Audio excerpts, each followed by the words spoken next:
Cybersecurity Explained. What is remote code execution?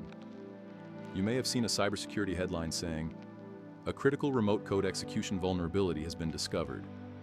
But what does that mean? And why do security teams treat it so seriously? Remote code execution, usually called RCE, can allow an attacker to make a computer or server run unauthorized instructions from somewhere else. Simple definition. Let's break down the term. Remote means the attacker does not need physical access. Code means instructions given to a computer. Execution means the computer runs those instructions. Put simply, RCE happens when an attacker remotely causes a vulnerable system to run commands or code that the attacker controls. However, RCE does not always mean complete control. Its impact depends on what permissions the vulnerable application has. Everyday analogy. Imagine an office building with an intercom outside. The intercom should accept simple requests such as, "Call reception." But because of a design flaw, a visitor discovers that it also obeys instructions like, "Unlock the back door," "Disable the alarm." The visitor has turned a normal communication feature into a way of controlling the building. RCE works in a similar way. An application is supposed to receive information, but because of a vulnerability, it mistakes some of that information for an instruction and executes it. How an RCE attack works. A simplified attack has 4 stages. First, an attacker finds an application that accepts data, perhaps through a website, API, or uploaded file.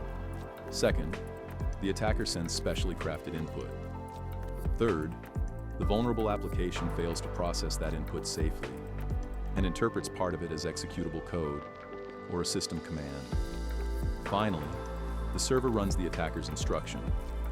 RCE can result from weaknesses such as command injection, unsafe file uploads, memory corruption, insecure deserialization, or vulnerable software libraries.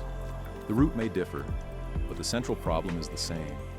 Untrusted input reaches something capable of executing it. Simple example. Imagine an online store has a diagnostic tool that checks whether another server is reachable. The tool expects the administrator to enter a server address. Behind the scenes, the application uses that address in an operating system command. If the input is not properly validated, an attacker may add an unauthorized command to it.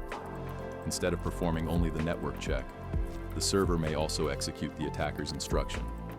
That instruction could download malware, steal configuration files, create a hidden account, or connect the server back to the attacker.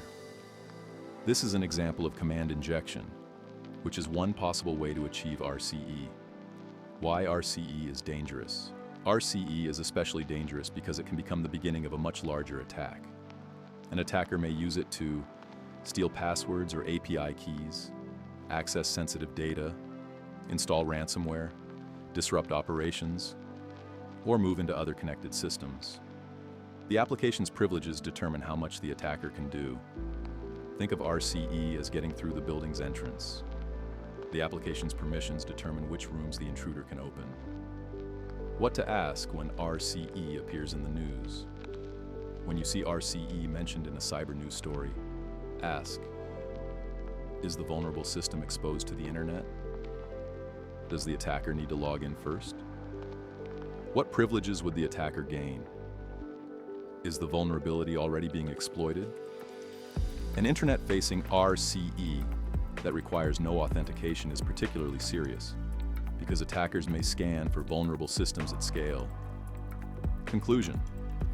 Organizations reduce the risk by patching quickly, limiting internet exposure, validating input, using least privilege, and monitoring unusual system activity. So, remote code execution means an attacker can remotely make a vulnerable system run unauthorized instructions. And that is why 3 letters, RCE, can turn an ordinary security update into an emergency. Understand the concept. Understand the threat. Stay cyber aware.